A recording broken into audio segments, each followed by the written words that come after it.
Hello. Hello. Welcome to Hugo Girl, a podcast where we read Hugo Award-winning novels and then some. I am Haley. I am Amy. And I'm Lori. Let's do this, guys. Do you want to do the housekeeping? Sure. Okay. First off, we're going to do Ringworld today. It was recommended by our Twitter friend Ron Payne. And also our Twitter friend Emmanuel has been looking forward to us reading this one as well. He said he read it last summer and he thought, what will Hugo Girl say? I can't imagine why. Yeah. So thanks for the recommendations. And also last time when we read Barrear, that was recommended to us by Ronnie, Seth, Juan, Joe, Emmanuel, and Lisa June.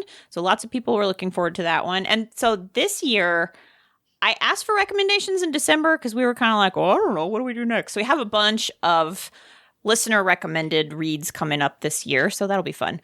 I also wanted to say hello to our listener, Dirk DeLint, who left us a nice comment somehow on our Libsyn page on the physics special. And I guess there's some Facebook plugin or something, but I tried to reply to it and it sent my browser into like a tailspin and then the comment disappeared and like Facebook made this complete like boot loop scene on my phone. And I was like, okay, well, so anyway, hello. Thank you for your nice, thoughtful comment. We would like to have replied, but could not. So thanks for listening. And I think that is, oh no, wait. I was about to say. A review. We had a special review.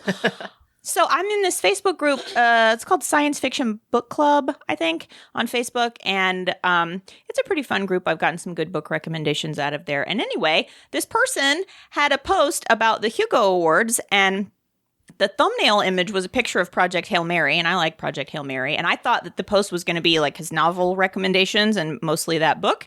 And I was like, oh, I'll check it out. And the name of the blog is Starship Fonzie. And I clicked on it, and I was scrolling through it.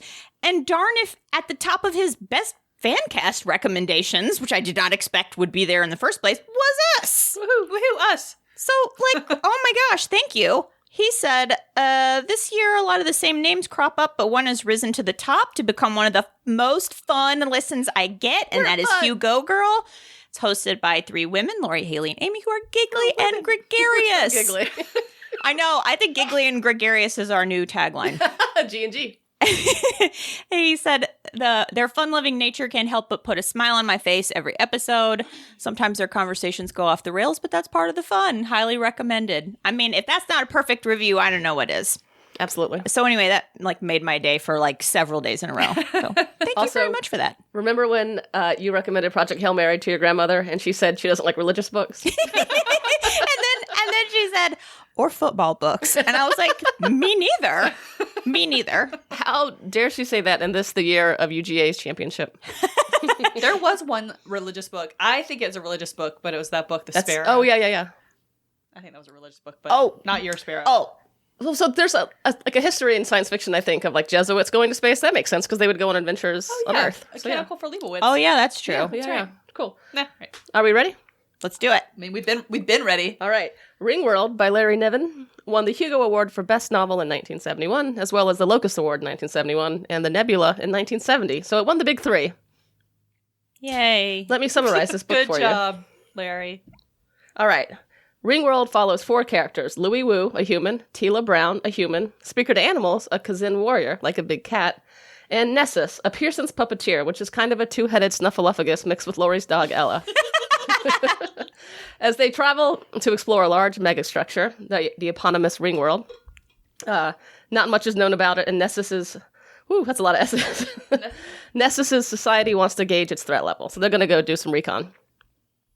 They crash land on the Ringworld near a large mountain, and to fix their ship, they decide to jet off in fly cycles to reach the rim in the hopes of finding help. Over the course of their journey to the rim, they encounter ruins of civilization and native peoples, and eventually a map of the Ringworld, so they get, their bearings a little bit.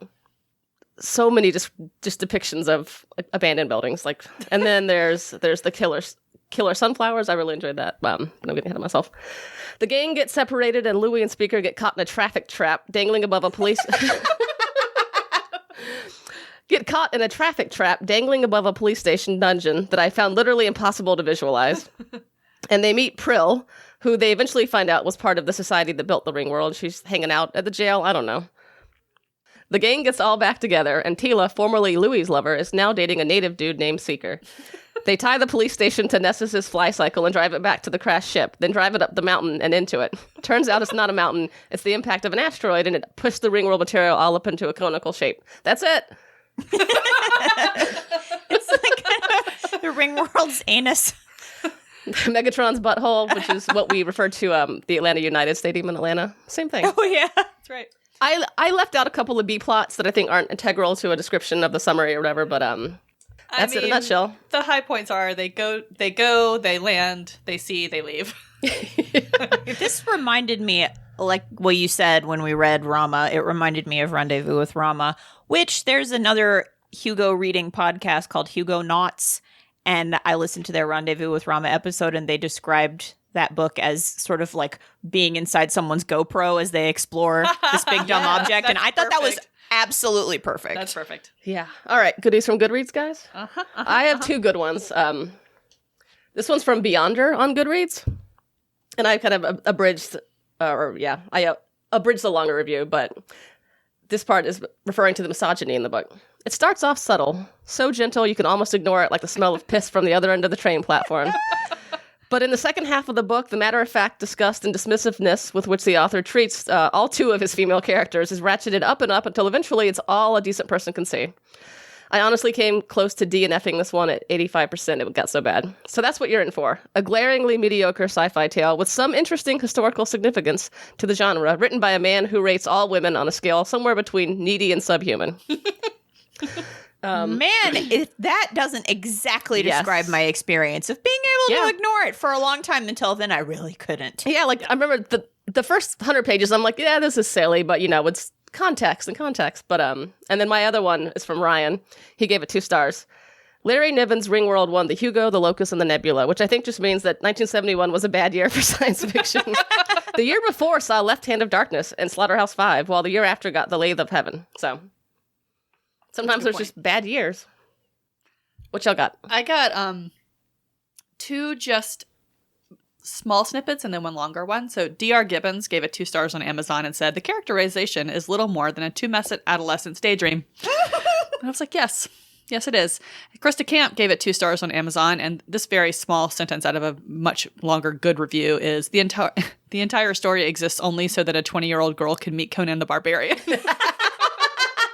Soap stuff. The soap stuff. But my longer one is unnamed Kindle customer who gave it 1 star on Amazon, gave a review with the title, What the Tange? And it says, I do not understand why this book would be so highly regarded. The characters, the plot, the dialogue all make little sense. My dad insisted that us kids eat everything on our plates, and if we start a book, we were gonna finish it. Now I'm fat and have suffered through a lot of lousy prose. That ends today. I cannot continue. Sorry, Dad. He didn't finish it. That's a man after my own heart. Oh. Lori, what you got? Okay. I have Jamie from Goodreads who gave it 1 star. And Jamie said, I'm filing this book under novels that should have been tweets. Here's the tweet. What if someone built a giant ring encircling a star and lived on it? Ruminate on that and you'll come up with something better than Niven's book. I think it would be fun if we each wrote a 1-page story about what a Ringworld could be about. Listen, I would find either of your stories about what a Ringworld could be more interesting than this book. Okay, but how many sex workers would your story have? Probably 0. Yeah, you don't have to. Instead of 2? The only 2. Okay, well, technically, no, just the one. Technically, Tammy. Tila. So when I started reading this book, her name's Tila Brown, and for some reason, the first thing that went through my mind was the drag queen Tammy Brown. And so I started calling her Tammy and couldn't stop the rest of the time I was reading the book. So now her name is Tammy. So if I say Tammy, I'm talking about I called her Downtown Tila Brown. So. Also, tell them what you call Louis. Louis C.K. I was worried about that y'all were going to call him Louis. And I was like, no, he's a Louis. Oh, I was completely calling him Louis. And then I got the audiobook because sometimes I need a little help when I don't like the book that much. So I got the audiobook and I then learned that it was Louis. And I wanted to ask how you decide if a character is Louis or Louis. I don't think you can. I think he's kind of fun. I think he's a pervert. Well, yeah, but he seems like he just seems like a Louis. I can't Louis is too serious. He has a desk job. He wouldn't be a Harry, he'd be a Hank. I went to church with a guy named Louis. so he can't be a Lewis. Well, and I feel, wait, before we move on, I just want to say that at the end of the book, technically, Tila gets sex trafficked to Conan the Barbarian. So we got two precedents. Yeah. Okay, so that's our reviews. Let's get into general discussion. All right, this book. So this is going to be a hard episode, like a lot of our older sci-fi books, because you can put Misogynist Moment into every category. That's right. But I think I wanted to start with just a general discussion about what y'all thought of the hard sci-fi-ness of this. Like, there's so much science, but like not in a way that makes sense. Yeah, I found it. I mean, I think that in a lot of ways he knew what he was talking about. Like, a lot of the science that he puts in there is plausible, improbable, but plausible. Mm-hmm.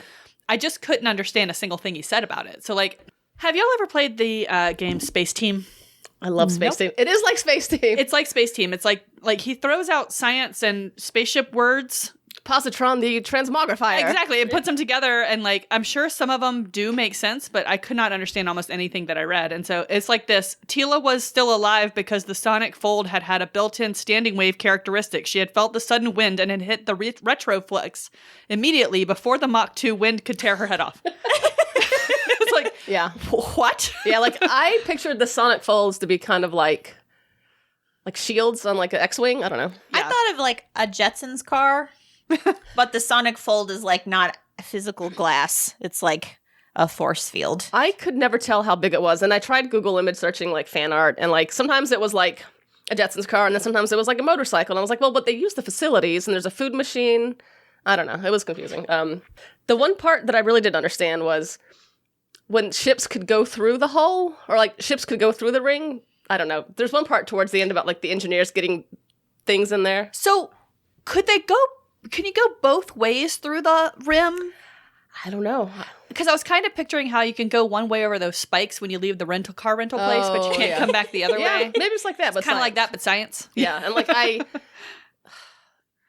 yeah, I mean, like some stuff I got, like here's some of the hard science I liked. So the Ringworld is about 1 million miles wide, and so that means like the surface of it from left to right, I guess, like if you were to walk across it, and it's approximately the diameter of Earth's orbit, which is about, 584 million miles.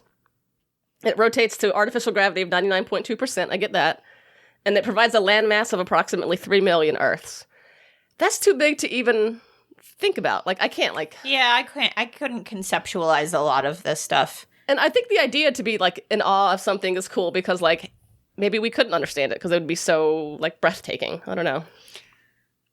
I felt very intimidated by a lot of the science in this book. I thought I was not smart enough until, as I realized today, I do know that gravity is 9.8 meters per second squared. And I was reading it and I was like, have I just been wrong about gravity on Earth all this time? Which is, to be fair, it's not something that comes up often for me. But it was just, a science fact that I thought I knew. And then I was like, let me just go and check on gravity. And turns out Larry Niven was wrong about gravity. And then I felt a lot better about a lot of the things I didn't understand. I read a Guardian review by the guy who liked this book, and one of the things he mentioned was after the publication of Ringworld, many fans identified numerous engineering problems in the Ringworld as described in the novel. One major one was that Ringworld, being a rigid structure, was not actually in orbit around the star it encircled and would eventually drift, ultimately colliding with its sun and disintegrating. This led MIT students attending the 1971 Worldcon to chant, "The Ringworld is unstable." That's also in the Wikipedia. Oh, is it? Yeah. That is so something that would happen at DragonCon too. Yeah. The Ringworld is unstable, and then there would become like a cult around it. It would be a meme. It would be in the parade the next year. Yeah. So kind of like with Ramos, like you get this sense of otherworldly awe. Imagining the way the sky would look was really cool. Like like a lot of these books we read, some of the ideas were interesting to mull over, and imagining. What they see when they look up in the night sky, just this blue and black arch with like a tinge of sunlight on it or something like that. Sounds beautiful. And I can see what he was seeing in his head that filled him with wonder, Yeah. A question. So I understand that it's big and it's circular and they've got walls that are 1,000 miles high. How does the atmosphere stay in? Like, where's the ceiling? I think I missed that part. There's some science that's holding it in. And as long as the ring itself is not punctured, like the bottom part of it, right? Yeah. And the reason the fist of God doesn't leak is because it's like 10,000 miles tall or something. Mm-hmm. So it's so tall that it is okay. Maybe gravity keeps it down too. Yeah, I was it's confused. that- I think it's that just like thing don't that worry about it broke. too much. Maybe somebody can tell us. Maybe it's Yeah. the gravity from the spinning. yeah. It's But, there's like, a thing. They talked about it, but like a lot of it, I didn't really understand it. Here's the things I liked: floating castles, that was neat. Food printer, that yeah. was neat. Speaker to animals. Speaker for the. I know. I kept thinking of him as speaker for animals because of Speaker for the Dead. Speaker to animals is a delight, Mhm. and that's what I liked. Yeah, I think I texted y'all at one point. I was like, he's just so smart. This cat. I love him. He almost.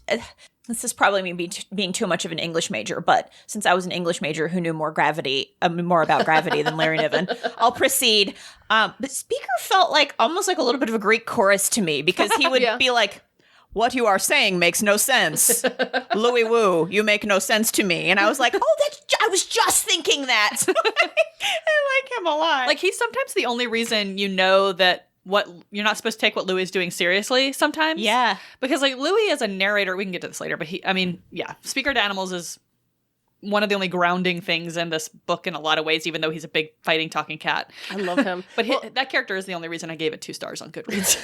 Well, and I like that a lot of science fiction writers are not authors, in my opinion. You know, like they're not beautiful prose. But his idea of foreshadowing is Louis being like, "I've got an idea, and I'll tell you about it later." That was one of I have things that Larry did that were lazy. One of them is build tension by have Louis C.K. say, you'll just have to wait and find out what my idea is. Well, also lazy is having speakers say, "That doesn't make any sense, Louis. What are you talking about?" So then there's a prompt to explain it. But then, like, on the other end of the spectrum from when I thought he's sort of a Greek chorus, I also thought he's sort of Amelia Bedelia because he takes everything very literally. And then, of course, he asks questions and then Louis or Nessus has to explain so then the reader can understand what's going on. But I frankly appreciated most of his questions. I don't know if this counts as hard science, but I did like the puppeteers just taking their planets and skedaddling from the middle of the galaxy. We gotta go. They're I mean, like, the puppeteers just took their planets with them when they decided they wanted to leave. was there? But they didn't move the sun though in the middle, right? Or did they? Because I was like, wouldn't that upset like the diurnal species and like the sun would yes. be weird? Yes, Haley. Well, I think that was part of their heat problem was that they were using artificial light. You know, the whole impetus behind Yeah, this the is heat, that yeah. they're getting too hot. Yeah. But their artificial light is contributing to their too hotness. And so they're flying away. Flying somewhere. Oh yeah. Oh, that reminds me. So the idea for Ringworld came from the idea of Dyson spheres. Do y'all know about that? Oh, I have in my notes, it says, "What is a Dyson sphere and do I care very much?" This is a type of looking Dyson, forward to Yeah, this. so a Dyson sphere was like a thought experiment cooked up by a guy named Dyson, I think. And this is all going to be me pretending to know about science. But so basically you imagine how far the Earth is from the sun. And then you just, instead of having just the Earth, you create a big circle, like a big globe around it. And then you can have so much more room. Because apparently a lot of people have predicted that we're going to have too many people. And, you know, there's like 8 billion now. So, like, it would be a way to still have the sun, but to have a lot more land mass. So you could stretch out and just chill. So basically, it's a Dyson sphere just contains a sun. Yeah, And- so, and- like, imagine a sun and then my hand around it. Uh-huh. Like, and that's the sphere. And it's Okay. artificial. And it would take a big time long to build. But so Larry Niven was like, I like that idea, but I'm just going to do a belt of it instead of having the big old thing. So, Oh. which makes the whole thing sound so much more plausible for some reason. yeah, and like, I don't know why. I just feel like it would be too bright if you just had like a basketball around a light bulb. Like, that's just too much. How do you have all that gas burning in an enclosed space? Well, that's why I think that's part of the engineering problem around it all, right? Yeah. Yeah, so like, and that video I sent you about the engineering of Ringworld. So like, I was doing some research into that, and like, to build a Ringworld, it would take all the raw materials from all the planets in our solar system. Like, it would take the amount of engineering that we would not see for a very long time, and even to keep the Ringworld together would take bonds that we can't currently harness. It would take like, there's like weak and strong magnetic forces, and then there's like another one that's even stronger that we don't know how to do. So. So did we ever talk in the book about why the engineers built Ringworld? Was it a space problem? Like not a Prilar gave us some insight into about that. why they built it in the first place? Well, because they had 10 planets that they just shitted up. And Okay, they, so it was an overpopulation, need more And resources. they didn't have a hyperdrive, so they couldn't get a new planet, so they had to build Ringworld. I must have just skimmed right over why they built it. I mean, it's still a little bit of a mystery. Yeah, it wasn't like super fleshed out. It was basically just like, well, we used up everything we had, so. Yeah, but then like they would still have to use things from their system to build it. So Yeah, so she was on one of the supply ships that would like bring stuff back and forth, I think. Yeah, because they didn't have everything there. oh yeah, she had a very specific job that I'll get to later. Well, she was on the ship that did that. She didn't do that. Yeah. Her job was different. Yeah. Yeah. One brief aside is every single time he wrote the word Y-A-H, I was like, huh? Yeah. I knew you were going to say something about that. Yeah. He also doesn't know the meaning of the words insanity, insane, or funny. He doesn't know the meaning of the word funny. I decided that the genre for this book is boys' adventure fiction. Yes. Perfect. Adolescent adventure fiction. Tumescent adolescence. I would like to talk about now. So this book reminded me in like the middle part. So I feel like we spend 17 years in the cockpit of a fly cycle, and it's claustrophobic and it's weird. Yeah, I just want them to land so bad. But I didn't mind it as much when we read Left Hand of Darkness and they're trekking across the ice for 26 years, eating their food cubes, and I was like, that's fine. I think because A, they're walking. B, we already know and love them as characters. C, and she's just much, much better at explaining the landscape to us. Like, these people have no curiosity about what's going on around them. Well, I don't know if that's true, because they stop a lot and they talk to people and they see buildings. Like, there was nothing on, like, the Antarctic continent. But I was thinking of, like, other kind of claustrophobic journeys, and Rendezvous is similar. Scattered Bodies, they're, like, on that boat on the river for a long time, aren't they? Yeah. It just seems like a weird, because there's very clearly, like, the hero's journey, but this book did not seem like a hero's journey, because they were just kind of wandering, but... I think part of it is that they don't really like each other very much. And in those other books, at least in Left Hand, you see the friendship developing and maybe the romance developing. And so we're sort of seeing them and getting to know them. And in this book, like, they're just all very flat and they learn to care about each other, but maybe not like each other. And so really I was reading this book for one-liners from Speaker most of the time. I will say there's some good dialogue. No, there's not good dialogue, but there are some good one-liners, some good zingers from time to time in this book. But I think that maybe that's part of why just like the flying in around and exploring is not as interesting, because there's no good conversation going on. Yeah, and there's just like every time they landed somewhere, I had a hard time picturing what was going on. Like even the floating castles, I was like, was it like a first story on a second story that's like janky now? I don't know. Yeah. I didn't understand if they were tethered to the ground somehow. I don't think they were. I think maybe there's some like electromagnetic floating.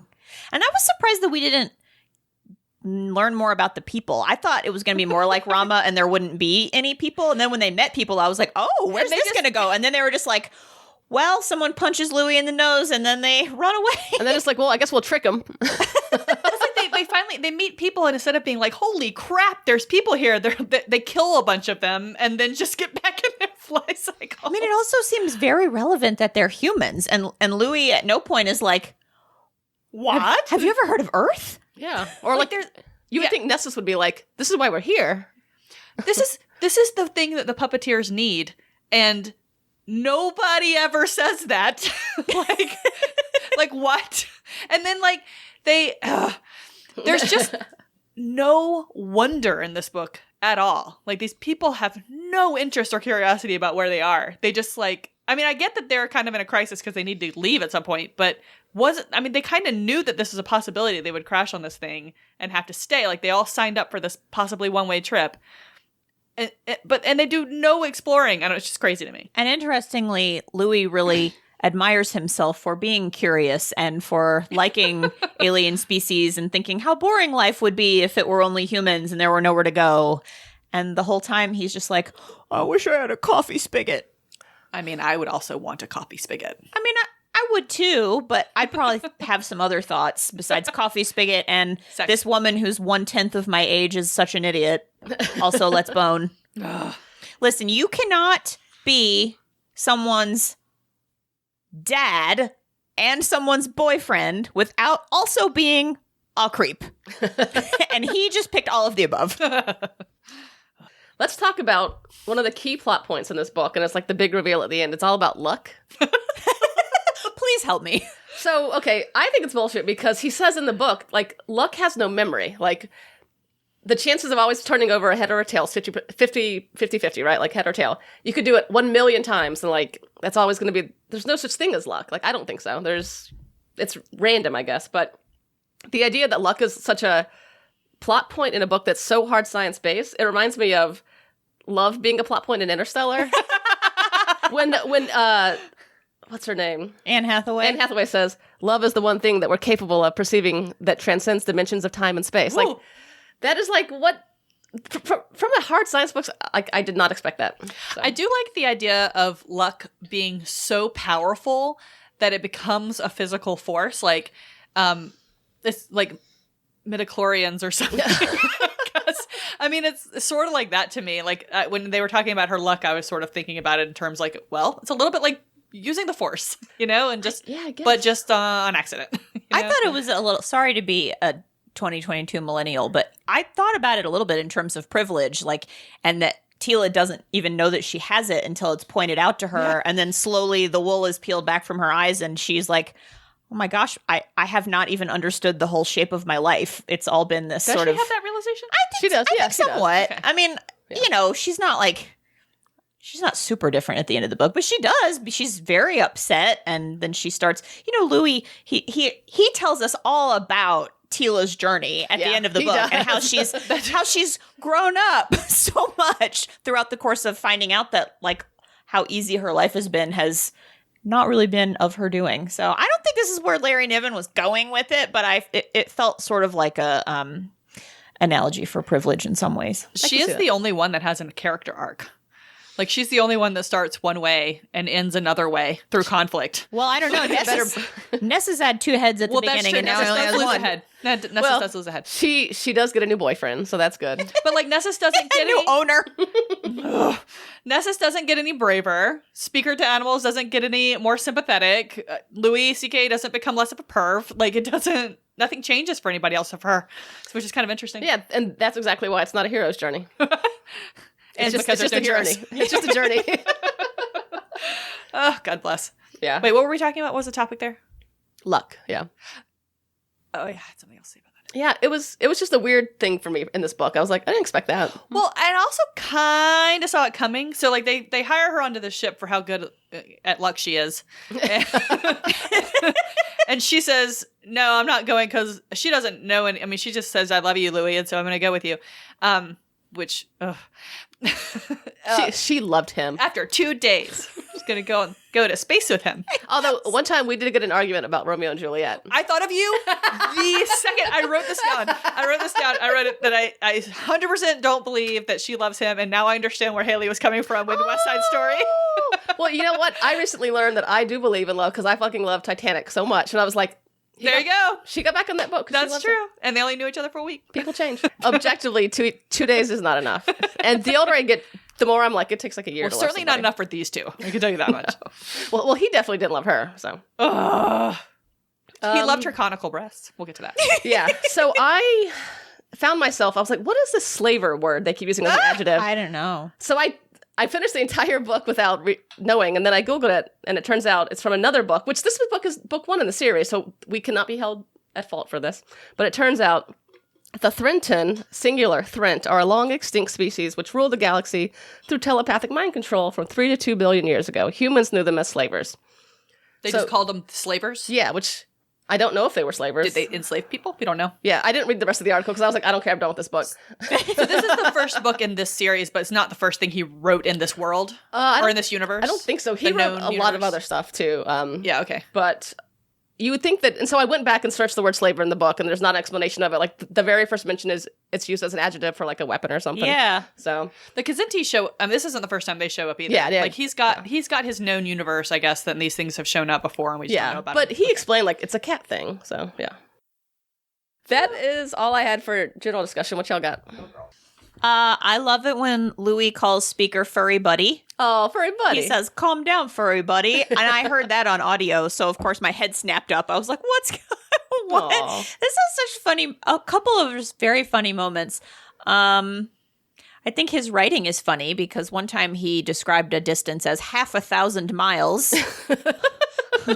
Famously also known as 500 miles. Did you catch so this is going to be a temporary segment. What is it? The Moby Dick moment. I did. I wrote it down. I have two Moby Dick moments. Oh, I only have the one, but yeah, it was my temporary literally Moby Dick moment. I have it in my notes too as Moby So Dick a Bandersnatch, which I thought was just an episode of Black Mirror. Me too. The quote is, "A Bandersnatch looked like a cross between Moby Dick and a caterpillar tractor."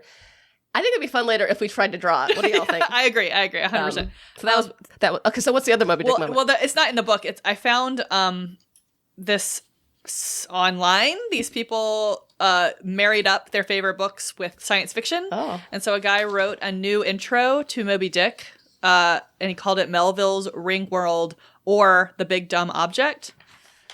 And I won't... That's cute. I don't know if you want to read the whole thing or not, but it's just the first paragraph. Yeah. of Moby Dick. That's one of the best paragraphs in literature. So Call me Louis Wu. Some years ago, never mind how long precisely, 200. having far too much money in my purse and nothing particular to interest me on Earth, I thought I would explore about a little and see the livable parts of known space.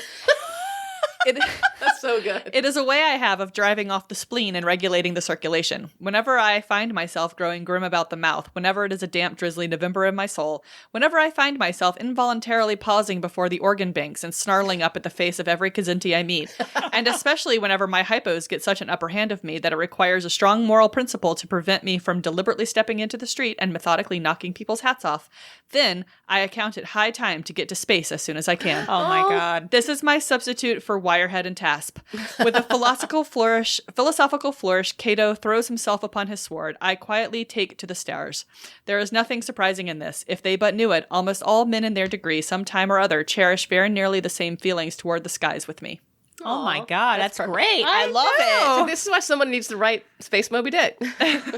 He does, though. Artiste. So they're just like some of these zingers that I wrote down. One of my favorites is when Speaker says to Louis, "You have a remarkable ability to think like a coward, Louis." And then toward the end of the book, when they are executing their plan where they hot glue a flying bicycle to a prison so that they can fly to a castle to get a wire to fly back. I don't know. But It's unclear. so I appreciate that Louis said what I was thinking, and he said, "This plan is silly."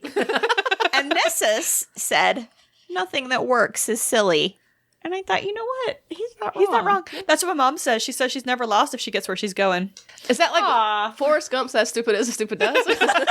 My dad says my mom gets lost all the time, and she says I don't get lost if I get where I'm going. That's true. That's right. It's like that. Did we talk about how have we talked about the Tasp? Not yet. So let's talk about the Tasp. It's an orgasm machine. An orgasm I think it's worse than that. I think it's a heroin machine. It's a heroin machine. I think it's a like, psychological heroin it's like machine. a specific buzz on your pleasure center, right? And you just get like automatically addicted to it because it's so wonderful, I guess. You know, I think it's Train Spotting. They said that heroin is like your best orgasm times a million. So yeah, I guess it's. I did like that heroin. he said that vaginas are basically tasps. Oh yeah, well, so that's another way that he objectifies women. He's just like, well, they're like a built-in task. Well, And they can just control us, which is why they have so much social power. Sir. I thought the Tasp was fairly benign at the beginning. I thought, well, I guess, if you're going to control people, it's maybe better to do it through like positive reinforcement. But then later, when Prill gets addicted to it and she's like so sad, and she's like in this deep depression because she's not getting the Tasp. And then Louis gets the dash of it when Nessus is mad at him about something, and Louis like, I am not going to be the same after this. Yeah. And I was like, oh, this is psychiatric heroin. This is really not okay. Yeah, and it's actually a kind of a interesting little meditation on addiction. Like, Right. how you'll always be thinking about it just a little bit and like always wanting it, no matter what happens. that's why I've never tried hard drugs. I'm like, what if I like it too much? I mean, Louis didn't have a problem with it until Nessus used it on Prill when they were having sex, because Louis like, she really likes it. I'm great. And then he finds out, in fact, no, she was being tasped.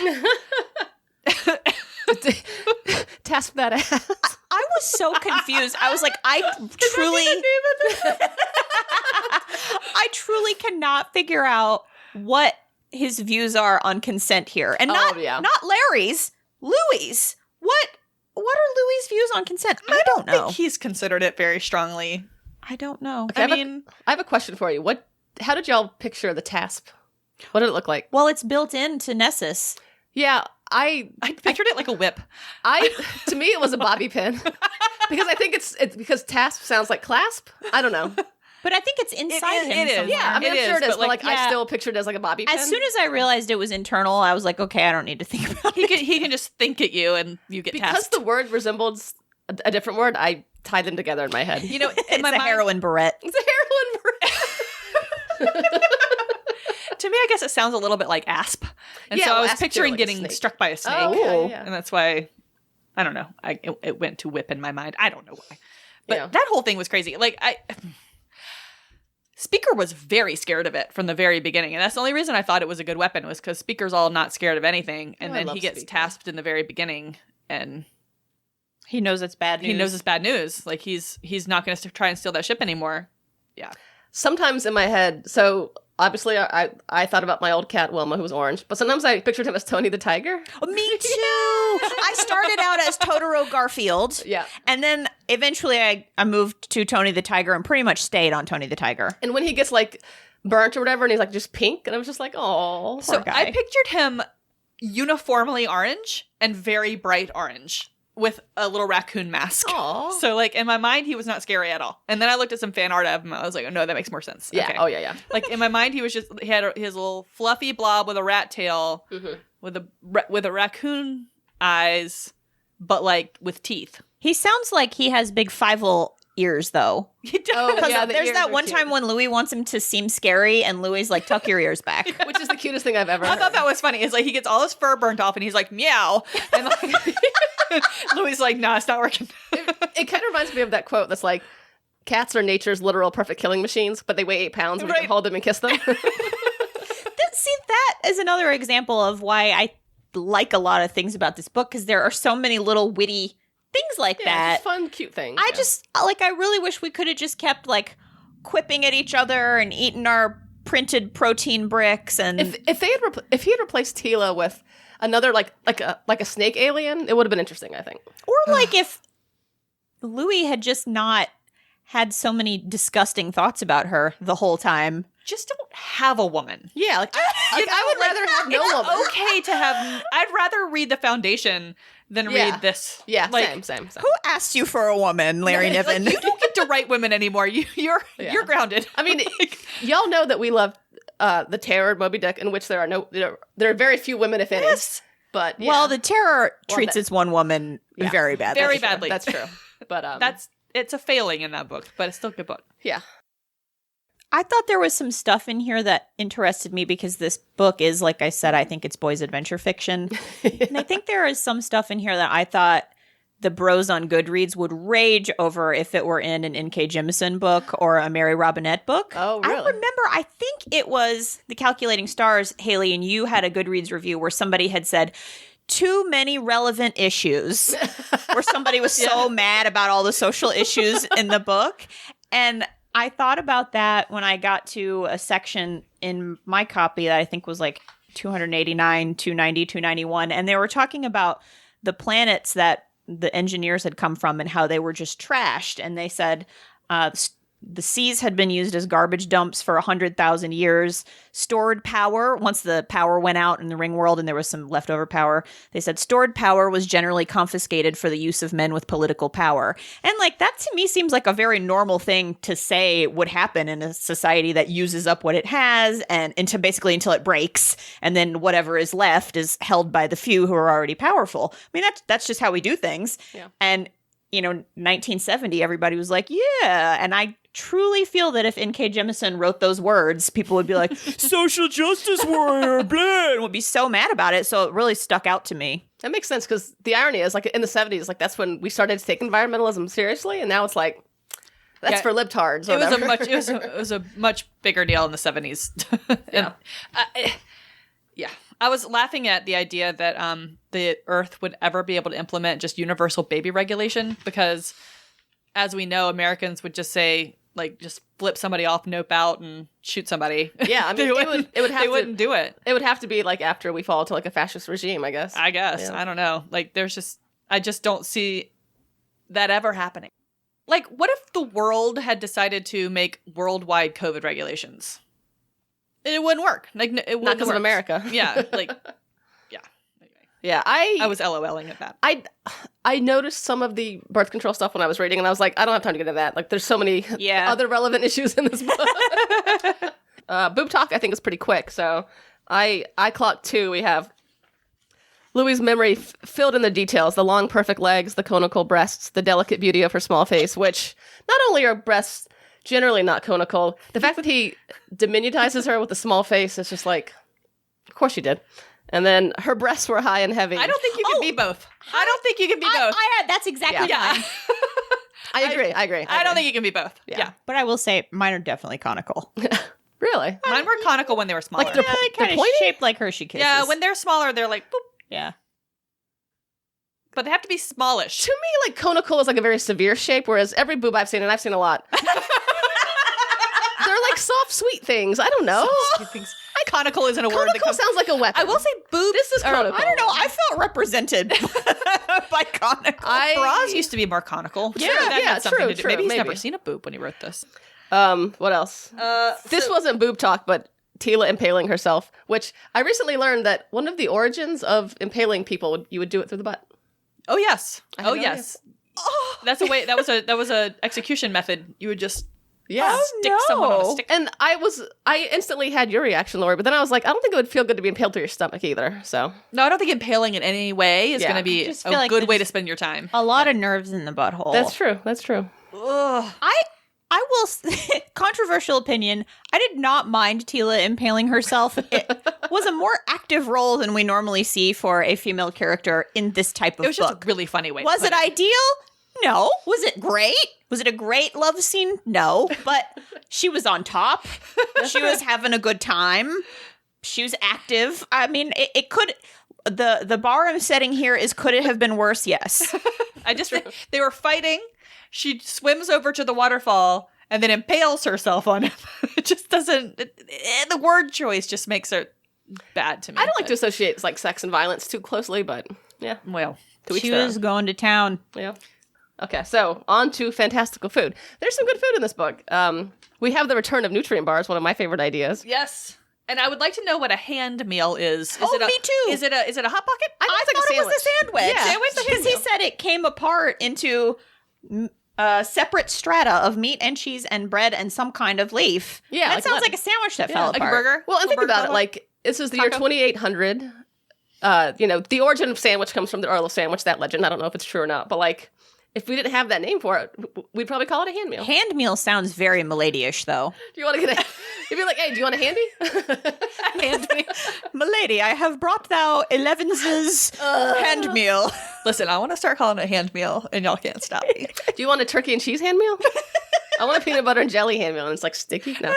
I love this quote. The difference between food and garbage was mostly cultural. I That's love that. true. That was really... I mean, that's true. How about Speaker's whole frozen emu that he ate when they were in the prison? Oh, yeah, when he's always like, you gotta cook your food. Ugh. They drag a whole ass frozen emu down the stairs and fling it at Speaker. And he just goes to town. Yeah, and he... Well, and then... So he spent... And then Louis spends most of the book cooking meat, raw or dead meat with his, like, flashlight laser. Yeah. I love when Speaker says that the human's food smells like hot garbage. Listen, I'm sure have eaten things that smell like hot garbage. That is another bonus point that I'll give to this book that I think it does a good job shifting the gaze between cultures at times. And that's a good example, Haley, which you just read about one man's food is another man's garbage. That's true. I think a lot of times one society is like, ew, gross, why would you eat that? Not understanding that those people are staring back at us going, ew, gross, why would you eat that? So I think this book kind of does a good job of that. I would be more inclined to give him points for that if the book had not started with such blatant Orientalism. Yeah. Yep. That was just completely unnecessary. Yeah, I felt like it was so complicated to unpack how that worked in 1970 that I didn't even approach it. You know, on the subject of how he's giving a good glimpse into the cat culture, I was reading like the end of his little author bio in the back of the book, and he likes cats, so that's 1 point for him. A man that likes cats. Yeah, I do appreciate a man that likes I mean, cats. he made the cat was the best character. So I mean, he was for nicer sure. about cats than he was about the women, so. There's a pun we could make there. That's because cats don't sass you. Cats definitely They do sass sass you. you. All right. Feminist fave. I thought maybe Paula breaking Louis C.K.'s heart. Which one's Paula? From the beginning. Tammy's aunt. Tila's Whiplash of the great-grandmother. heart. You dated my great-grandmother. Oof. My feminist fave, because obviously there's not a lot of moments in this book. I have 2. Prill just keeping them suspended above the pit in the police dungeon. She was changing outfit. She was going back to watch some Netflix, smoking cigarettes, snacking. I don't know what she was doing. She was like, not worried about it. She was obsessed with changing her clothes. She changed one time. Women be shopping. What else does she have to do? Women be shopping. And my second feminist favorite moment is me trying to analyze this book from an educated woman's perspective on a science fiction feminist podcast. Yay! My feminist favorite is me. I am trying to imagine Larry Niven in 1970 being like, I wonder what Haley and Lori name you're going to think about this. That's right. So I've kind of wedged something in to this category, and it is when Louis is telling Speaker about the birth control laws on Earth, and Speaker says, quote, "If the patriarchy tried to force such a law on the Khazinti, we would exterminate the patriarchy for its insolence." And I was like, is that accidentally fixed? Again, it would go further if Speaker's race had a sentient female. Yes, exactly. 2 of the races in this book don't have sentient females. Yeah. Tell us how you really feel about women. All right, so this is where let's go straight to misogynist moment. So as I was researching on the internet last night, I came across a Reddit thread talking about this book, and people were defending it like it was the Bible, and their argument was, well, this is Larry Niven trying to show how barbaric these cultures were. I'm like, again, the argument we always come back to is you have a whole universe to imagine, and this is what he chooses to present to you.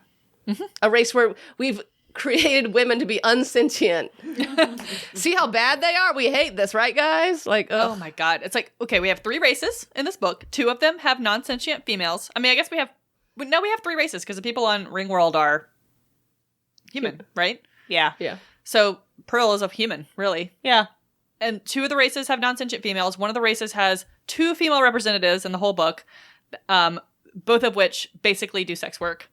And Which is a fine thing to do, but it is a big choice by Larry for that. Right. He wasn't doing it in an empowering way. They have no other function or capability besides luck and sex I'm work. going to take a tiny pushback on that, though, because from Louis' perspective, yes.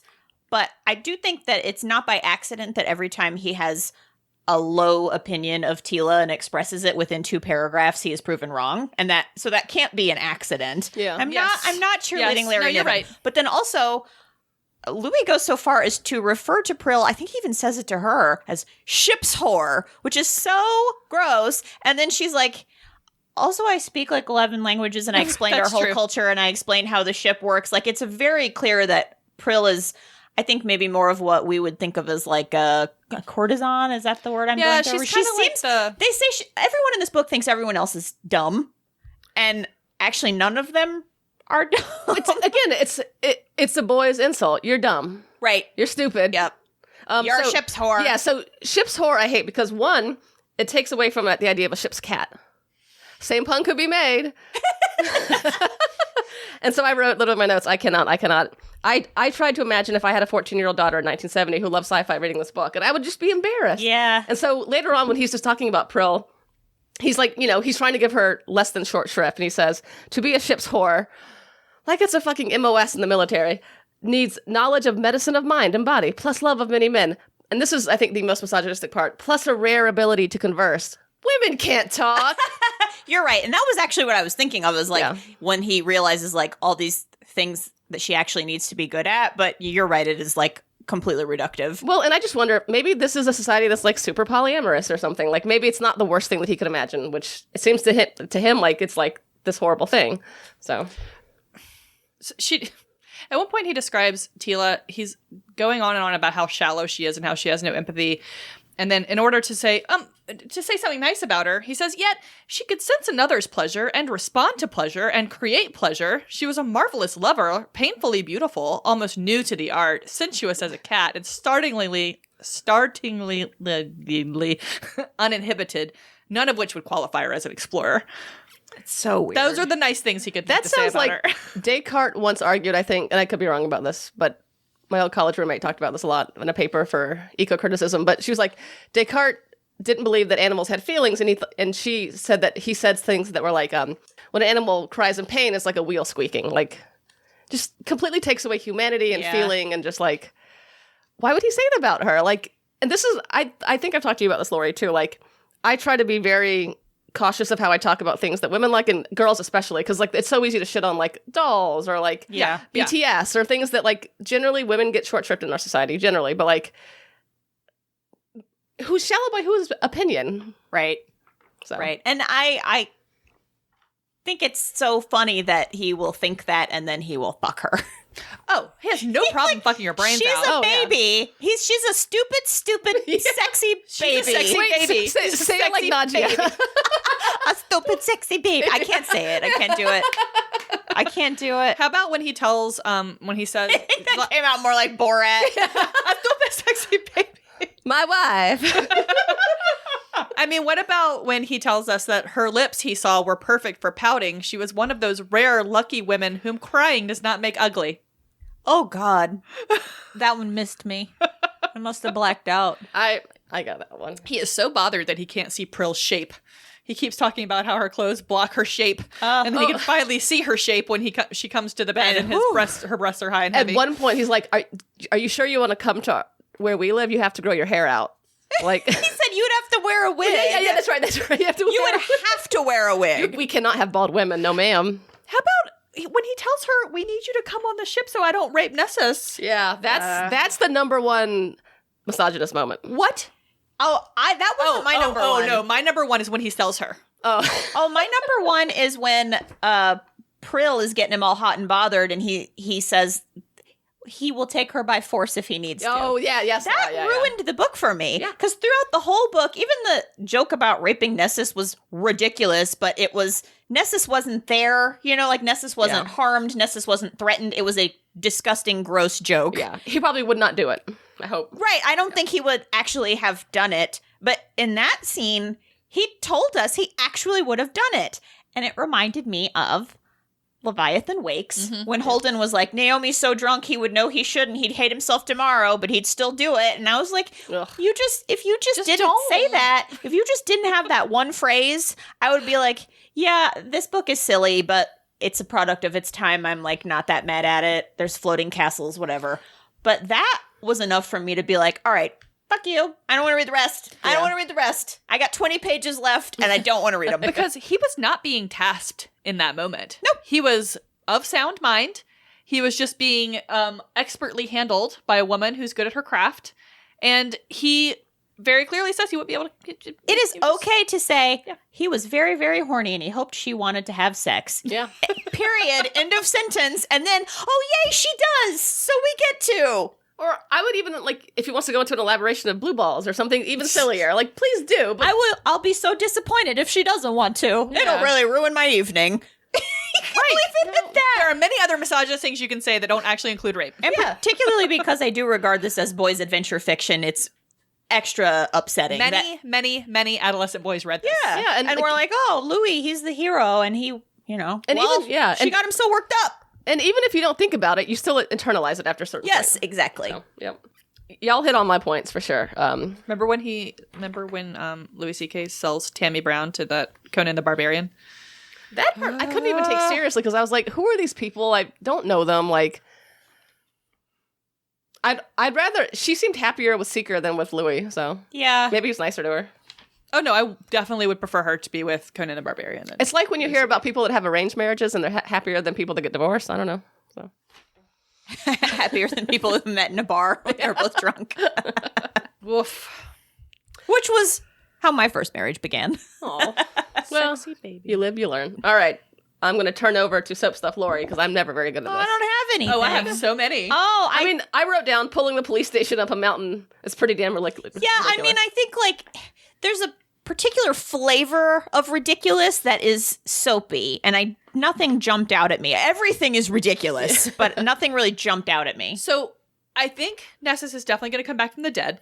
Because That's true. He got his head. That's true. We're going to have some miracle soap opera medicine, and he's going to come back from the dead, and that's definitely going to be a soap stuff. Yep. At some point. Tila coming back with a surprise new boyfriend on a Ringworld. Well, that's what I was about to say. So Tila escaping the sideways hurricane by miraculously passing out on the correct part of her dashboard. Oh yeah, she's just accidentally smart. And then being rescued by Conan the Barbarian, I felt like was pretty soapy. Yeah. I didn't see that one coming for sure. And then soap operas really do like some rape mants. Oh, for sure, yeah. So there was a lot of rape mants in this book that I felt like yeah, probably would fall under soap stuff. And then there's I think the Conan, Tammy, Louis love triangle is pretty soapy for a minute there. Oh, Yeah, it's There's so some tension. funny how Louis was like, I fell out of love with her so quickly. And then the minute he she was in shows love. up with a hot new boyfriend, he's like all mad about Oh it. yeah, he gets real salty about it. that's what happens though when you meet somebody. It's like, oh, He's looking Someone at her wants you? Insta stories. Yeah. He's like, oh, who is that? Oh, I've told you this is the bicycle clause. Have I told you about this? don't think When you so. get into a relationship, I made this up. You know how when you own a bicycle when you're a kid, at some point you outgrow that bicycle. I never did. and it lives in your. that's Well, right. you can. but she imagine. knows now. She knows now. Did you have a horse? No. All right. I rode other people's horses. Amy, I was a poor kid. Did you have a horse? I didn't have a horse either. So you didn't have a race car bed. So okay, did not. for children who have bicycles, I'll imagine. at some point you outgrow your bicycle and it lives in your garage. But just because you're not still riding the bicycle does not mean it's not still yours. It's still your bicycle. You're just not using it. Mm-hmm. So I feel like every time you get into a relationship, there's this unspoken bicycle clause where at some point you're going to break up and you're not going to be using each other anymore. But just because you're not still using it doesn't mean it's not still yours. So you get to get jealous if they ever get into another relationship Did later. you make that up? I either read it somewhere or I made it up. It's been in my subconscious since high school. So I don't like know. it. Yeah. I Even think it a person applies. who didn't have a bicycle as a child can understand Okay. it. If I'm I sure could- there's an analogy. If I could be sent every year on January 1st, like a one-page, or like if I could get one of those life updates from every single one of my exes, I would read it. Did you like this book? No. What? Amy, I'm shocked. No. The thing is, the things that I hated so much. But then I thought, like, the world was neat, and there was, like, all those lines that I read that I thought were very pithy and funny, and I like Speaker a lot, and I just wish it were different. Yeah, I gave it between 2 and 3 stars. The opening had me excited. The world had me enthralled. Choosing to tell the story like he did with his less than stellar writing skills was not my favorite. I finished this book because I am on a podcast. I do not ever not finish books, and I would not have finished this book if I didn't have to read it for Come you to the people. dark side. Remember I told you guys about how they're republishing Agatha Christie, and it's called Agatha Christie, but not racist? Oh, that's nice. I would like a similar Yes. edit of this book and books of that same ilk. It would be where so easy. And it would be so easy because none of the bad stuff in it drives the plot. You No. could just see highlight, it delete, sometimes, yeah. highlight, delete. You could change. You didn't even have to change Tila that much. She could still just be like a boring character, yeah. but maybe not boning someone literally 10 times her age who thinks about how she's stupid. And the book would probably also be 30 pages shorter if you took out all the times that Louis thought about how she was dumb or naive Yeah, or that's not fair. good at life. Yeah, there'd have to be quite an overhaul in this book to, I think. I don't think it would be that much of an overhaul. For me, it would. I think it would be some highlights and deletes. Maybe we'd be left with the novella. I also truly hated the way he wrote, and I hated not a the good writer. pacing, and I did not like this book. I just A did perfect example of this. So I started reading Cloud Cuckoo Land for other book club. I love that book. And it's like fucking reading, it's like driving a Cadillac after riding like a child's bike. It's wonderful. No, like, a child's bike. What's that?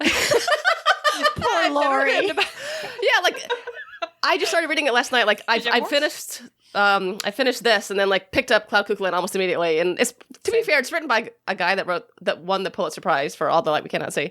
But it was just like That's how I felt about The Actual Star that I read recently by Monica Byrne, and I'm going to nominate that for the Hugo ballot this year.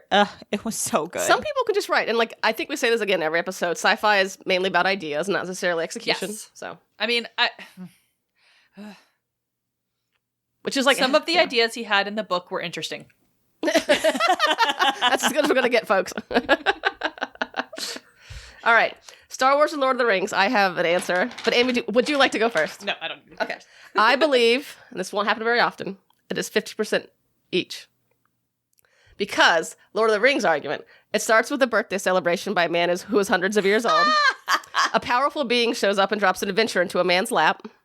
They undertake a long journey that ends at a mountain that holds a secret. I don't know if I'm 100%. That's good. 100%. I Googled Mordor. To make sure it was a mountain. Well, yeah, that's not. It's a place. That's right. Mount Doom. Not Doom, Mount and then Doom there's is- another tower, but I wasn't sure. But there is a spaceships and a superstructure of the ring, much like a Death Star, and the aliens. Kazin is basically a Bothan, which is like the spies that helped got the plans to the second Death Star. So I mean, and there's like this is very space heavy. There's a lot of space content. Yeah. So I think it's both. It's a draw. It's a Amy? draw. What do you think? I just had Lord of the Rings, and I thought about Mount Doom and a motley crew on a quest for a thing that is in fact a ring. No, it's Lord of the Rings. I'm sorry. They're not carrying a ring, but they are on a ring related quest. That just tipped the scales. It's like 60-40 now. So Yeah, that's pretty big. it's the ring, the one ring world. I did think there One ring to rule them all. there's a little Star Wars in here to me because the flashlight laser is basically a lightsaber. I can see that. Yeah. Like he just sets it off and starts fighting with it. Absolutely. A little Lord of the Rings because the book starts with Bilbo's birthday. Yeah. A man disillusioned with and bored by the world around him is tempted to adventure during his 111st birthday. Yeah. Perfect. It's a journey book with some erstwhile companions. A journey, but not a hero's journey. No one knows who's in charge. But really, this book is Star Trek because the Kzinti were also written by Niven into the Star Trek universe, Oh, yes, that's appearing right. first in Star Trek the Animated Series, also in Starfleet universe, as well as material for Star Trek Enterprise that was never produced because of the series cancellation. They're literally exploring strange new worlds, seeking out new life and new civilizations, and boldly going where no one has gone before. And the Kzinti became canon in Picard. Yeah. That's right. I love when that happens. And they were already canon, but then they were But also, And They were double canon or they something. were you said they were the template for Klingons too. Well, Juan mentioned that. I was not able to find anything I could read on that, but Juan did mention that. Uncorroborated But I claims. Yeah. see like their demeanor seems right. 100%. there's also the Ringworld and the new Boba Fett. Oh yeah, that is That so was cool. That was cool. 'Cause, There's like, also a ring world in Moonfall. oh, there was a Ringworld and Moonfall. That movie. I don't know terrible. anything about that. We went and saw it. It's a new movie in the movie theaters. But yeah, this movie was it's such a bad science fiction where the moon is falling towards the earth. That's the I premise. just saw it's called Don't Look Up. I have not seen that. That was good too, though. I liked that. No, I thought heard it was good great. things. People have mixed feelings about it, My but brother I has liked told me it. several times to watch it, but I haven't It watched is yet. just our society. I do recommend Moonfall. It's so bad. What are we reading next time? Dream Snake. Oh, that's right. Dream Snake. Yeah, Thank you, Lori, for You're taking it. welcome. We swapped DM schedules so that Haley could do Ringworld / didn't have to do a book with both snakes and horses. Ugh, the worst. It's supposed to be so good, though. Vonda McIntyre wrote a Star Wars book. It was not good, so we'll see. Well, We'll see. Not everybody who writes good Star Wars. I mean, it takes not that. There's a lot of bad Star Wars books. It's Yeah. true. All right. Go rate, review, and subscribe. Yes. Bye. Bye.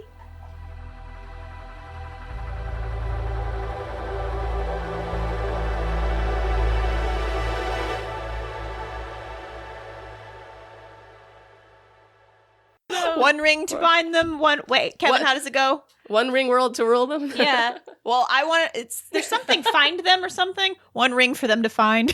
You're doing a really good job. I just want you to keep going. Thanks, Amy. I feel like I'm flailing.